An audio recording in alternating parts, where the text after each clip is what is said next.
Tollywood heroine Mehreen Pirzada April 26 ఆదివారం మంచుకొండల సాక్షిగా వివాహ బంధంలో అడుగుపెట్టారు. గత కొంతకాలంగా తన పర్సనల్ లైఫ్ గురించి సైలెంట్గా ఉన్న ఈ బ్యూటీ ఆదివారం నాడు హర్ష్ ఔలాక్ను వివాహం చేసుకొని అందరినీ సర్ప్రైజ్ చేశారు. అత్యంత సన్నిహితులు మరియు కుటుంబ సభ్యుల సమక్షంలో వీరి వివాహం ఘనంగా జరిగింది. హిమాచల్ ప్రదేశ్లోని చైల్ అనే అందమైన హిల్ స్టేషన్లో ఈ వేడుక జరిగింది. దీనికి సంబంధించిన ఫోటోలను సోషల్ మీడియా వేదికగా షేర్ చేస్తూ ఈ విషయాన్ని అఫీషియల్గా ప్రకటించారు మెహరీన్.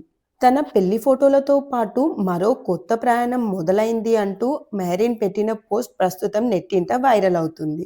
నాని హీరోగా నటించిన 'కృష్ణగాడి వీరప్రేమ గాథ' మూవీతో టాలీవుడ్ ఎంట్రీ ఇచ్చిన మెహరీన్ ఆ తర్వాత వరుస విజయాలతో గోల్డెన్ లెగ్ అనిపించుకొని చివరగా 2023లో 'స్పార్క్ లైఫ్' అనే యాక్షన్ డ్రామాలో నటించి తర్వాత ఆఫర్లు లేక ఇండస్ట్రీకి దూరమయ్యారు మెహరీన్.